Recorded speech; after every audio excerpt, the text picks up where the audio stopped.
Hey guys, welcome back to my YouTube channel. This is Harjot Kaur, and today I'm gonna talk about, as we all have heard about Sushant Singh Rajput's death. And आज मैं सिर्फ ये एक चीज़ highlight करना चाहूँगी अपने इस session में कि why are these things happening, like उसका मेन रीज़न क्या हो सकता है या लोगों की main thinking. You know what the main thing is, just कल के दिन में ही I was scrolling upon Instagram and मैंने सबके like most of them are posting stories and posting some of their thoughts कि like just give me a call या कुछ भी, मुझे मतलब ऐसे करके आप कॉल करो, I am always there for you, या मैं हमेशा साथ, मतलब कुछ भी मेंटल स्ट्रेस है तो बताओ.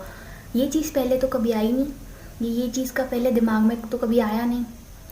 वाई ऑलवेज हमें कुछ करना, हमारे सामने कुछ होना ज़रूरी होता है, उसके बाद ही हमारे दिमाग में सब आएगा कि हाँ हम करेंगे, या हमारे अंदर अवेयरनेस आएगी कि हम कुछ कर सकते हैं, या मतलब हमको दूसरों की हेल्प करनी है and all that. Why always that? क्योंकि थिंकिंग ऐसी बन चुकी है, क्योंकि सबने यही सोच रखा है कि हाँ हमने तो बस अपने हिसाब से देखना है. Like everyone is just thinking about themselves, busy in their lives. ये सिर्फ 2 या 3 दिन और चलेगा, उसके बाद everyone will be busy in their lives. जब एक्चुअल में पहले कॉल किया जाता है किसी को, no one picks up the call. जब जिसका मतलब होता है तभी वही कॉल उठाता है.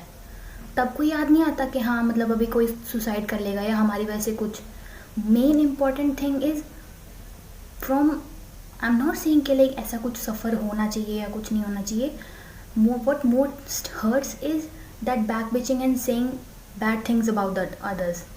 You know the thing is कि किसी को पसंद नहीं होता है कि आप किसी और के बारे में ऐसे बोलो एंड उसको पता लगे.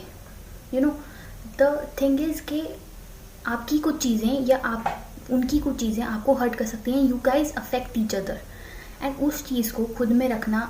You know what, I have just like ये चीज़ मैंने सुनी है कि अब बोलो तो यू वर्ड सिंपली, ना बोलो तो बोलते रह जाएंगे लोग एंड बदतमीज़ हो जाते हैं. फिर I am saying it clearly कि वो हो जाते हैं, तो उस चीज़ का जवाब देना चाहिए.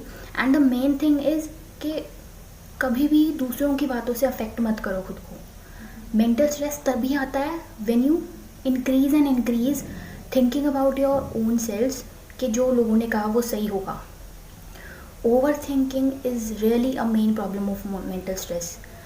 कभी भी वो चीज़ सक्सेसफुल नहीं हो सकती जिसके बारे में आप खुद को, अपने आप को बैड फील करो.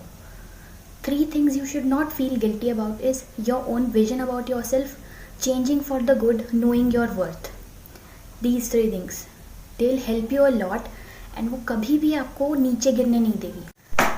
You know इस चीज़ के पीछे मेन चीज़ क्या है कि posting it all upon your social media पे पोस्ट करके कि I am always there for you, rather than going out yourself and helping others seriously. जो सड़क पर भूखे बैठे हैं या मतलब जिनको एक्चुअल में तुम्हारी नीड है, हेल्प देम. ठीक है, आई एम नॉट टेलिंग कि लाइक उनकी हेल्प मत करो, who are in mental stress whom you know, help them but in time. ये मत समझो कि कोई चीज़ ऐसी होगी उसके बाद हम बोलेंगे कि या वी आर ट्राइंग, क्योंकि उसके बाद ट्राई करने का कोई फ़ायदा नहीं है. Just do what you think is in time.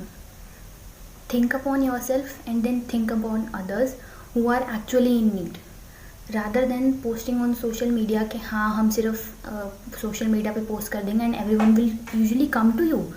Do you really think कि कोई इंस्टाग्राम पे या किसी भी जगह पे तुम स्टोरी पोस्ट कर दोगे तो तुम्हारे पास कोई आ जाएगा बताने के लिए कि हाँ मैं मेंटल स्ट्रेस में हूँ? Rather you don't feel your self कि वो किस सिचुएशन में है या किस चीज़ के बारे में दुखी है. So just stop doing all these things and think upon the main perspective, the main thing that hurts your own thinking about others and there thinking about you. जब ये चीज़ क्लियर हो जाएगी, हर प्रॉब्लम सॉल्व हो सकती है. उसका हर एक का वे होता है एंड हर एक प्रॉब्लम को सॉल्व करने का भी एक अलग पर्सपेक्टिव होना चाहिए जिससे हर चीज़ को easily we can find out the solution. That was all about today and hope it makes a difference.